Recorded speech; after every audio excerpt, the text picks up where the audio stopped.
નમસ્કાર મિત્રો, હું રાજેશ ભાસ્કર આપ સૌનું યુટ્યુબમાં આપણી આ ચેનલ પર સ્વાગત કરું છું. મિત્રો, આજે આપણે તારીખ 6 માર્ચ 2026ના કેટલાક મોસ્ટ ઇમ્પોર્ટન્ટ કરંટ અફેર અને અગાઉની પરીક્ષામાં પૂછાયેલા કેટલાક ઇમ્પોર્ટન્ટ પ્રશ્નો વિશે ડિટેલમાં ચર્ચા કરીશું, જે આપને આવનારી પરીક્ષા માટે ખૂબ જ ઉપયોગી સાબિત થશે. તો મિત્રો, આપ આ ચર્ચા સાથે જોડાઈ રહેજો અને વિડીયોને પહેલેથી લઈને છેલ્લે સુધી પૂરેપૂરો જોવાનો આગ્રહ રાખજો. તો ચલો મિત્રો, શરૂ કરીએ. શરૂઆત કરતાં પહેલાં જણાવી દઉં કે જો તમારે આપણી આ યુટ્યુબ ચેનલને સબસ્ક્રાઇબ કરવાનું બાકી હોય તો ચેનલને સબસ્ક્રાઇબ કરજો, નોટિફિકેશન બેલ આઇકોનને પ્રેસ કરીને, અને જો તમને વિડીયો પસંદ આવે તો વિડીયોને લાઈક કરજો, પરંતુ તમારા મિત્રો જોડે વિડીયોની લિંકને શેર કરવાનું ના ભૂલતા, તમે જે તે સોશિયલ મીડિયા એપ્લિકેશન વાપરતા હો એમાં. ચલો તો શરૂઆત કરીએ. સૌપ્રથમ જોઈશું અગાઉની પરીક્ષામાં પૂછાયેલા બંધારણના પ્રશ્નો, જેના જવાબો તમારે મને કમેન્ટ બોક્સમાં લખીને જણાવવાના છે. વિડીયોના લાસ્ટમાં જ્યારે હું તમને આ દરેક પ્રશ્નોના જવાબ જણાવું ત્યારે તમારે ચેક કરવાનું છે કે તમે આપેલા પ્રશ્નોના જવાબમાંથી કેટલા પ્રશ્નો જવાબ સાચા છે, અને જેટલા પણ પ્રશ્નો જવાબ સાચા હોય એનો આંકડો પણ તમારે કમેન્ટમાં લખવાનો કે 10માંથી આટલા સાચા છે. ડેઇલી જીકે ટેસ્ટમાં આપણે રોજ 10 પ્રશ્નો પૂછીએ છીએ, એમાંથી 5 પ્રશ્નો બંધારણના હોય છે. બાકીના જે 5 પ્રશ્નો છે એ ગુજરાતની ભૂગોળના પ્રશ્નો છે. તો તમે તમારા આન્સર આપો નીચે કમેન્ટ બોક્સમાં, અને હું આજના કરંટ અફેરનો પ્રથમ પ્રશ્ન છે એની શરૂઆત કરું છું. પ્રથમ પ્રશ્ન છે કે રાષ્ટ્રવ્યાપી HPV રસીકરણ અભિયાનનો શુભારંભ વડાપ્રધાનશ્રીએ કયા સ્થળેથી કર્યો?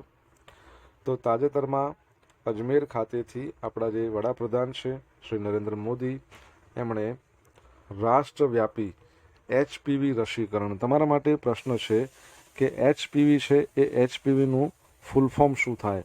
જેને ખબર હોય એ કમેન્ટ બોક્સમાં લખીને જણાવશે. તો અજમેરથી આનો શુભારંભ કર્યો છે રાષ્ટ્રવ્યાપી, પરંતુ ગુજરાતની વાત આવે તો ગુજરાતમાં આપણા જે CM છે શ્રી ભૂપેન્દ્રભાઈ પટેલ, એમના દ્વારા અને આરોગ્ય મંત્રી દ્વારા સોલા સિવિલ હોસ્પિટલથી કરવામાં આવ્યો છે. તો વડાપ્રધાન નરેન્દ્ર મોદી છે, એમણે રાજસ્થાનના અજમેરથી રાષ્ટ્રવ્યાપી HPV રસીકરણ અભિયાનનો શુભારંભ કર્યો છે. આ અંતર્ગત ગુજરાતમાં મુખ્યમંત્રી શ્રી ભૂપેન્દ્રભાઈ પટેલ અને આરોગ્ય મંત્રી પ્રફુલભાઈ પાનસરિયા એમની ઉપસ્થિતિમાં સોલા સિવિલ હોસ્પિટલ છે ને, તો ત્યાં આ મહાઅભિયાનનો ભવ્ય પ્રારંભ થયો છે. શું છે અભિયાનની મુખ્ય વિશેષતા, શું છે આપણે જોઈ લઈએ. તો મિત્રો, લક્ષ્ય એવું છે કે રાજ્યની અંદાજે 5.50 લાખ કિશોરીઓ છે એમને સર્વાઇકલ કેન્સર, ગર્ભાશયના મુખનું કેન્સર, એની સામે રક્ષણ આપવું. પાત્રતા શું છે? જે કિશોરીઓ છે એમણે 14 વર્ષ પૂરા કર્યા હોય, 15મો જન્મદિવસ બાકી હોય તેવી દીકરીઓ, એમને આ રસી આપવામાં આવશે. હવે આ જે રસી છે તે સ્વદેશી રસી છે. આ અભિયાનમાં ભારતની પોતાની સ્વદેશી રસી છે એનો ઉપયોગ કરવામાં આવશે, જે આત્મનિર્ભર ભારત છે એનું પ્રતીક છે. અને વિનામૂલ્યે રસીકરણ કરવામાં આવશે. એકચ્યુઅલી બજારમાં જાઓ ને તો આ જે રસી છે ને, એ રસીનો એક ડોઝની કિંમત એપ્રોક્સિમેટલી 3000 રૂપિયા છે. પરંતુ ગુજરાત સરકાર શું કરે છે? આ રસી તદ્દન વિનામૂલ્યે આપશે. સરકારે આના માટે 150 કરોડ રૂપિયા ફાળવ્યા છે. આરોગ્યલક્ષી મહત્વના મુદ્દાઓ જોઈ લઈએ. ભારતભરમાં મહિલાઓમાં થતા કેન્સરમાં સર્વાઇકલ કેન્સર બીજા નંબર પર છે. નંબર 1 પર છે બ્રેસ્ટ કેન્સર. મુખ્યત્વે HPV-16 અને HPV-18 વાયરસ છે એ સર્વાઇકલ કેન્સર માટે જવાબદાર છે. રસીની ગુણવત્તાની વાત કરીએ તો રસીને +2 થી લઈને +8 ડિગ્રી સેલ્સિયસ તાપમાનમાં સ્ટોર કરવામાં આવે. રિયલ ટાઈમ ટ્રેકિંગ માટે ટેકો પ્લસ અને સેફ VSE પોર્ટલનો ઉપયોગ થશે. અને આયુષ્યમાન કાર્ડ, સરકાર છે ને આ આયુષ્યમાન કાર્ડની અંદર સારવાર મર્યાદા 5 લાખથી વધારીને 10 લાખ કરી દીધી છે. બરાબર છે? તો એ બાબત પણ યાદ રાખજો. ઓકે, આગળ વધીએ સેકન્ડ નંબરના પ્રશ્નો તરફ. દર વર્ષે દંત ચિકિત્સા દિવસ ક્યારે ઉજવવામાં આવે છે? તો દંત ચિકિત્સા દિવસ છે એ દર વર્ષે 6 માર્ચના રોજ એટલે આજના દિવસે મનાવવામાં આવે છે. ભારતની અંદર નેશનલ ડેન્ટિસ્ટ ડે. તો ભારતમાં દર વર્ષે 6 માર્ચના રોજ રાષ્ટ્રીય દંત ચિકિત્સક દિવસ ઉજવવામાં આવે છે. આ દિવસ જે ડેન્ટિસ્ટો હોય એમના યોગદાનને બિરદાવવા માટે, જે મૌખિક સ્વાસ્થ્ય છે એના પ્રત્યે જાગૃતિ લાવવા માટે ઉજવાય છે. આનો હેતુ શું છે? લોકોમાં મૌખિક સ્વચ્છતા, નિયમિત દંત તપાસના મહત્વને પ્રોત્સાહન આપવું અને બ્રશિંગ, ફ્લોસિંગ આવી આદતો દ્વારા દાંતના સડા અને પેઢાની બીમારીઓથી બચવા પર ભાર મૂકવામાં આવે છે. ભારતમાં મોઢાના કેન્સરનું પ્રમાણ વધુ હોવાથી આ દિવસની ભૂમિકા અત્યંત મહત્વની છે. ભારતની વાત કરીએ, આપણા દેશમાં નેશનલ ડોક્ટર્સ ડે આપણે ક્યારે મનાવીએ છીએ? જવાબ આવડે તો કમેન્ટ બોક્સમાં લખીને જણાવો. CBIC છે, central board of indirect tax and customs, એના દ્વારા સ્વિફ્ટ 2.0 અને સુધારેલી અતિથિ એપ લોન્ચ કરવામાં આવી છે. તો CBIC દ્વારા ડિજિટલ કસ્ટમ સુધારાના ભાગરૂપે સ્વિફ્ટ 2.0 એટલે અપગ્રેડ કરેલી અતિથિ એપ અને ડિજિટલ ટ્રાવેલર્સ ગાઈડ લોન્ચ કરવામાં આવનાર છે. સ્વિફ્ટ 2.0 ની વાત કરીએ તો આયાત નિકાસ માટે સિંગલ વિન્ડો ક્લિયરન્સ આપતું અપગ્રેડેડ પ્લેટફોર્મ છે. દસ્તાવેજોની પ્રક્રિયા અહીંયા ઝડપી બનશે. અતિથિ એપ આંતરરાષ્ટ્રીય મુસાફરો એરપોર્ટ પર પહોંચે એની પહેલા પોતાના સામાન છે એનું ડિજિટલ સેલ્ફ ડિક્લેરેશન કરી શકશે, એટલે સમય બચશે. આનો હેતુ શું છે? તો કસ્ટમ પ્રક્રિયામાં પારદર્શિકતા લાવવાની છે. વિશ્વાસ આધારિત ગવર્નન્સ છે એના પર ભાર મૂકવાનો છે. CBICની આપણે જો વાત કરીએ તો 1944માં એની સ્થાપના થઈ. બરાબર છે.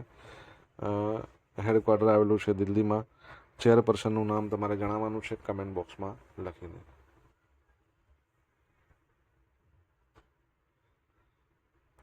મિત્રો, વિડીયો પસંદ આવ્યો હોય, ભણવાની મજા આવી હોય તો વિડીયોને એક લાઇક કરી દો. તમારા મિત્રો જોડે વિડીયોની લિંકને શેર કરી દો. આપણી બંને યુટ્યુબ ચેનલ રાજેશ ભાસ્કર 2ને સબસ્ક્રાઇબ કરો. નોટિફિકેશન બેલ આઇકોનને પ્રેસ કરીને જો તમારે સબસ્ક્રાઇબ કરવાની બાકી હોય તો. જો તમારે ડેઇલી કરંટ અફેરની PDF જોઈતી હોય દરરોજ, તો આપણી જે ટેલિગ્રામ ચેનલ છે એને જોઈન કરો. ટેલિગ્રામ ચેનલ છે એની લિંક તમને વિડીયોની ડિસ્ક્રિપ્શનમાં આપેલી છે. અહીંયા તમને ડેઇલી કરંટ અફેરની PDF મળશે, સાથે પોલ્સ પણ રમવા મળશે. મંગળ પર પ્રાચીન સમુદ્ર કિનારાની શોધ કયા દેશના રોવર દ્વારા કરવામાં આવી છે? તો જવાબ આવશે ચીનના.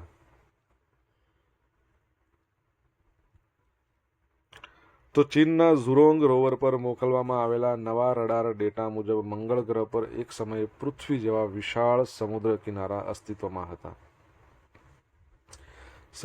વૈજ્ઞાનિકો છે ને એમને લાંબા સમયથી મંગળ પર પ્રાચીન સમુદ્ર હોવાની શંકા સેવતા હતા, પરંતુ તાજેતરમાં PNAS જર્નલ છે એમાં પ્રકાશિત થયેલ અભ્યાસ છે એણે તેના મજબૂત ભૌગોલિક પુરાવા આપ્યા છે.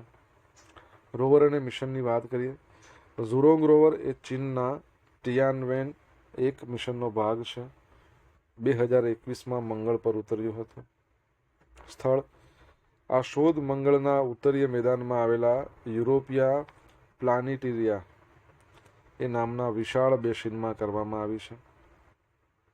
રડાર ટેકનોલોજીની વાત કરીએ, રોવરે ગ્રાઉન્ડ પેનિટ્રેટિંગ રડારનો ઉપયોગ કરીને સપાટીથી 80 મીટર નીચે સ્કેનિંગ કર્યું, જેમાં દરિયાઈ મોજાઓ દ્વારા નિર્મિત કિનારા એના સ્તરો બરાબર છે મળી આવ્યા છે.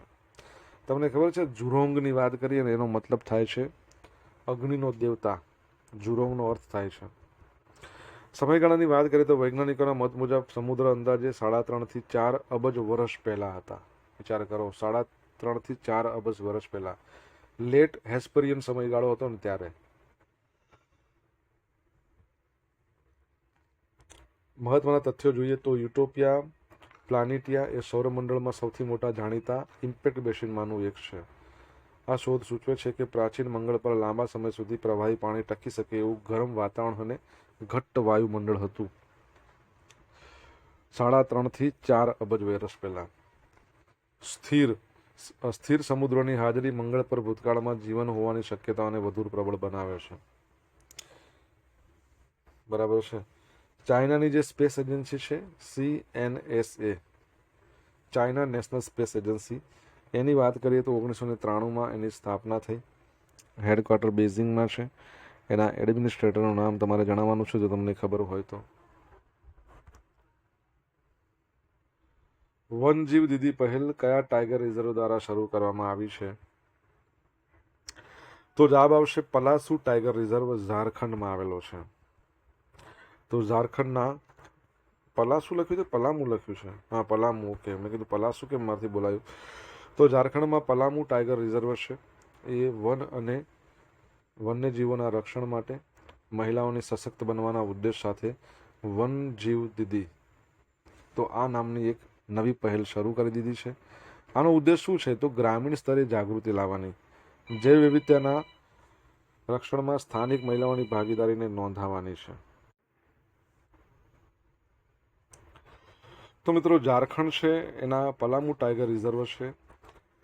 એ પલામુ ટાઈગર રિઝર્વે વન અને વન્યજીવોના રક્ષણ માટે મહિલાઓને સશક્ત બનાવવાના ઉદ્દેશ સાથે વન જેવી દીદી નામની પહેલ શરૂ કરી છે.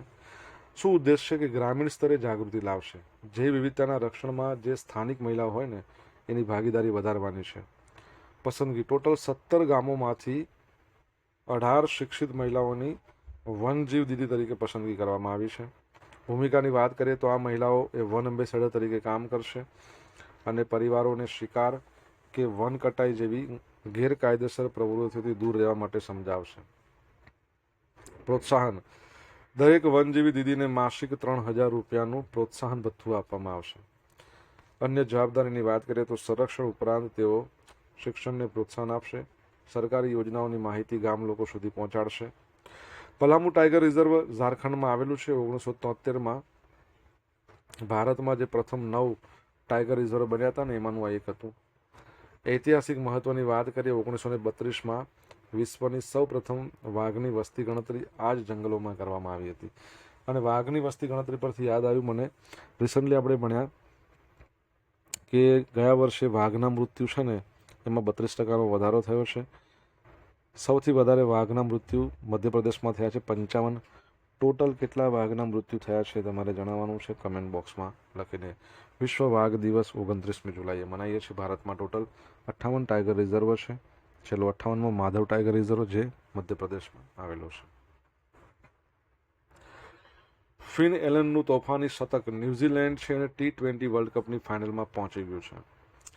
તો ન્યૂઝીલેન્ડના ઓપનર ફિન એલન છે, એમને દક્ષિણ આફ્રિકા સામેની સેમીફાઇનલમાં શાનદાર બેટિંગ કરતા T20 વર્લ્ડ કપના ઇતિહાસની સૌથી ઝડપી સદી મારી છે. તો T20 વર્લ્ડ કપમાં સૌથી ઝડપી સદી 33 બોલમાં સેન્ચુરી, ટીમને ફાઇનલમાં પહોંચાડી. તો એમણે 10 ચોગ્ગા અને 8 છગ્ગાની મદદથી શતક પૂરું કર્યું અને આ બે સંપૂર્ણ સભ્ય દેશો વચ્ચે T20 ઇન્ટરનેશનલ મેચનું સૌથી ઝડપી શતક કહી શકાય. ન્યૂઝીલેન્ડના બોલરોએ દક્ષિણ આફ્રિકાને માત્ર 169 પર 8 રોકી લીધું હતું અને ન્યૂઝીલેન્ડે એક જ વિકેટ ગુમાવીને 7.1 ઓવર બાકી હતા ત્યારે જેણે લક્ષ્યાંક હાંસલ કર્યો. અને મિત્રો, અત્યારે હું જ્યાં સુધી વિડીયો બનાવું છું ને ત્યાં સુધી હજુ આપણી ભારત અને ઇંગ્લેન્ડની મેચ છે T20 મેન્સ વર્લ્ડ કપ જેની આપણે ચર્ચા કરી રહ્યા છીએ એનું રિઝલ્ટ આવ્યું નથી. એટલે મે બી તમને અત્યારે તો ખબર પડી જ ગઈ હશે કે ભારત ફાઇનલમાં આવેલું છે કે પછી ઇંગ્લેન્ડ આવ્યું છે. બરાબર છે. અને તમને ખબર છે ફાઇનલ મેચ ક્યારે યોજાવાની છે? મેન્સ T20 વર્લ્ડ કપની ફાઇનલ મેચ તમારે જણાવવાનું છે કમેન્ટ બોક્સમાં લખીને. સોશિયલ મીડિયાના માધ્યમથી મારી સાથે તમે કનેક્ટ રહી શકો છો. ઇન્સ્ટા આઈડી છે આપણું rajesh.i.bhaskar, ફેસબુક આઈડી છે RI ભાસ્કર અને ટેલિગ્રામ ચેનલ છે આપણી રાજેશ ભાસ્કર, જ્યાં તમને ડેલી કરંટ અફેરની PDF મળશે અને પોલ્સ પણ રમવા મળશે. જો ભણવાની મજા આવી હોય તો વિડીયોને લાઇક કરો, તમારા મિત્રો જોડે વિડીયોની લિંકને શેર કરો, ચેનલ સબસ્ક્રાઇબ કરવાની બાકી હોય તો સબસ્ક્રાઇબ કરો, નોટિફિકેશન બેલ આઇકોનને પ્રેસ કરીને. ઇન્ડિયન બાયસન ફેસ્ટની બીજી આવૃત્તિ કયા અભયારણ્યમાં યોજાશે? તો જવાબ આવશે દેબ્રીગઢ વન્યજીવ અભયારણ્ય. તો ઓડિશામાં આવેલું છે દેબ્રીગઢ વન્યજીવ અભયારણ્ય. 2 દિવસ ઇન્ડિયન બાયસન ફેસ્ટ એની આયોજન કરવા માટે જઈ રહ્યું છે. બીજી નંબરની આવૃત્તિ છે. પહેલી આવૃત્તિ 2025માં યોજાઈ હતી. આનો મુખ્ય હેતુ ભારતીય બાયસન, જેને આપણે ગોર કહીએ છીએ, આ ગોર છે ને એ ગોવા અને બિહાર આ બંનેનું રાજ્ય પ્રાણી છે. તો ગોરના સંરક્ષણ અને પ્રવાસન વિશે જાગૃતિ લાવવાનો છે. દેબ્રીગઢ વન્યજીવ અભયારણ્ય વિશે જોઈ લઈએ તો ઓડિશાના બરગઢ જિલ્લામાં હીરાકુંડ ડેમની નજીક આવેલું છે. આજે ઇન્ડિયન બાયસન ફેસ્ટ છે 8 થી 9 માર્ચના દરમિયાન યોજાશે. અને સ્વાતંત્ર્ય સેનાની વીર સુરેન્દ્ર શાહી એમણે અંગ્રેજો સામે બળવા દરમિયાન અહીં પોતાનું મથક બનાવ્યું હતું. ઐતિહાસિક જોડાણ છે આ. ભારતીય બાયસન, જેને આપણે ગોર કહીએ છીએ, વિશ્વની સૌથી મોટી જંગલી પશુ પ્રજાતિ છે. International union for conservation of nature છે ને એમાં સંવેદનશીલ લિસ્ટમાં મૂક્યું છે. અને વન્યજીવમાં વાત કરીએ તો અહીંયા દીપડા પણ છે, ચોસિંગા પણ છે, સ્લોથ બેર પણ છે, અનેક યાયાવર પક્ષીઓ પણ જોવા મળે છે. ઓડિશામાં આવેલું છે ને, ઓડિશાની વાત કરીએ તો કોણાર્કનું સૂર્ય મંદિર આવેલું છે, જેને બ્લેક પેગોડા કહેવાય છે. અને બ્લેક પેગોડા છે એટલે કે કોણાર્કનું સૂર્ય મંદિર એ કેટલા રૂપિયાની ચલણી નોટમાં એનું ચિત્ર છે તમારે જણાવવાનું છે કમેન્ટ બોક્સમાં લખીને. મુંબઈ એરપોર્ટ એશિયા પેસિફિકનું બેસ્ટ એરપોર્ટ ફોર ડિપાર્ચર બની ગયું છે. તો મુંબઈનું એરપોર્ટ, જેનું નામ છે છત્રપતિ શિવાજી મહારાજ ઇન્ટરનેશનલ એરપોર્ટ, તો 40 મિલિયનથી વધુ મુસાફરોની શ્રેણીમાં એશિયા પેસિફિકનું બેસ્ટ, એકદમ શ્રેષ્ઠ પ્રસ્થાન એરપોર્ટ જાહેર કરવામાં આવ્યું. શું એવોર્ડ મળ્યો છે? એરપોર્ટ કાઉન્સિલ ઇન્ટરનેશનલ દ્વારા 2025 માટે સન્માન અપાયું છે. ખાસિયત શું છે? વિશ્વનું સૌથી વ્યસ્ત સિંગલ રનવે એરપોર્ટ છે. સુવિધાઓ શું મળે છે? ડીજી યાત્રા. તો ડીજી યાત્રા એટલે બાયોમેટ્રિક એન્ટ્રી મળે છે. સેલ્ફ બગેજ ડ્રોપ જેવી સુવિધા પણ છે, આધુનિક સુવિધા. અને કલા ટર્મિનલ, બીજા નંબરનું ટર્મિનલ છે ને ત્યાં જયા હે નામનો એક ભવ્ય આર્ટ કોરિડોર આવેલો છે. સંચાલન અદાણી ગ્રુપ દ્વારા સંચાલિત આ એરપોર્ટ તેની શ્રેષ્ઠ સેવા માટે જાણીતું છે. વિશ્વનું સૌથી બેસ્ટ એરપોર્ટ કયું છે? આપણે ઘણીવાર ભણ્યા છે. કમેન્ટમાં લખીને જણાવો. હવે મિત્રો, અગાઉની પરીક્ષામાં પૂછાયેલા બંધારણના પ્રશ્નો જોઈ લઈએ. પહેલો પ્રશ્ન, ભારતીય બંધારણમાં યુનિફોર્મ સિવિલ કોડનો સમાવેશ કયા અનુચ્છેદમાં કરવામાં આવ્યો છે? 44. નીચેનામાંથી નાયબ વડાપ્રધાન કોણ ન હતું?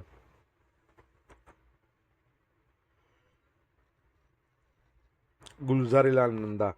ભાષાવાર રાજ્યોની રચના સૌપ્રથમ કઈ સાલમાં થઈ હતી? 56માં. લોકસભાનું સત્ર ચલાવવા માટે કેટલું કોરમ હોવું જરૂરી છે?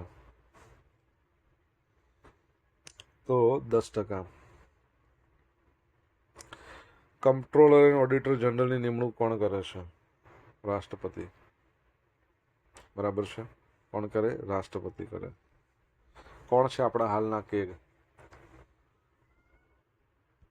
કે સંજય મૂર્તિ. બરાબર, યાદ રાખજો. હવે જોઈશું અગાઉની પરીક્ષામાં પૂછાયેલા ગુજરાતની ભૂગોળના પ્રશ્નો. પહેલો પ્રશ્ન, કાળો ડુંગર ક્યાં આવેલો છે? તો કચ્છમાં. ખરીફ પાકો એટલે કયા પાક કહેવાય? ચોમાસાની ઋતુમાં લેવાતા પાકો.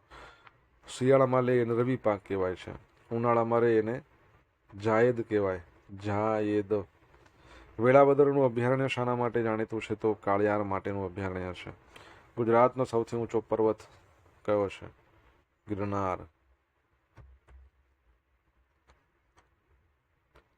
કયા શહેરનું પ્રાચીન નામ ભૃગુ કચ્છ હતું? ભરૂચનું. હવે મિત્રો જોઈશું ગઈકાલે પૂછેલા પ્રશ્નો જવાબ. પહેલો પ્રશ્ન, કયા દેશના નાણામંત્રી ગિલિસ રોથ છે એમણે તાજેતરમાં ગુજરાતની મુલાકાત લીધી? લક્ઝમબર્ગ. તાજેતરમાં સુપ્રીમ કોર્ટે એનસીઆરટીના કયા ધોરણના પાઠ્યપુસ્તક પરથી પ્રતિબંધ હટાવ્યો? ધોરણ 8. હવે આજે પૂછેલા પ્રશ્નો જવાબ જોઈ લે. પહેલો પ્રશ્ન એવો પૂછ્યો હતો, એચપીવીનું ફૂલ ફોર્મ શું થાય? એચપીવી વાયરસ, જેની રસીની આપણે વાત કરીને તો human papilloma virus. Human papilloma virus. Second પ્રશ્ન, નેશનલ ડોક્ટર્સ ડે ભારતમાં 1 જુલાઈ. ત્રીજો પ્રશ્ન, સીબીઆઈસીના ચેરમેન વિવેક ચતુર્વેદી. ચોથા નંબરનો પ્રશ્ન, ચાઇનાની જે સ્પેસ એજન્સી છે CNSA એના એડમિનિસ્ટ્રેટર કોણ છે? ઝાંગ. શું નામ છે એમનું? ઝાંગ કેઝિકન. ઝાંગ કેઝિકન. પછી 5મા નંબરનો પ્રશ્ન આવ્યા, 5મા નંબરનો પ્રશ્ન છું કે વાઘના મૃત્યુ થયા છે ગયા વર્ષે 166 વાઘો. 6 નંબરનો પ્રશ્ન કે T20 મેન્સ વર્લ્ડ કપની ફાઇનલ છે ને નરેન્દ્ર મોદી ક્રિકેટ સ્ટેડિયમમાં યોજાશે. ક્યાં આવેલું છે? અમદાવાદમાં.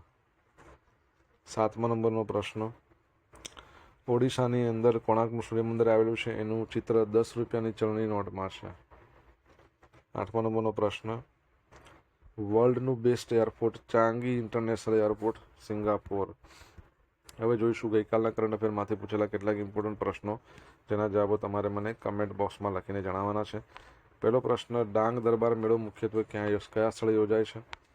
બીજું દિલ્હીમાં નાગરિકોની ફરિયાદો માટે કયું નવું પોર્ટલ લોન્ચ કરવામાં આવ્યું છે? જવાબ આવડે તો કમેન્ટ બોક્સમાં લખજો.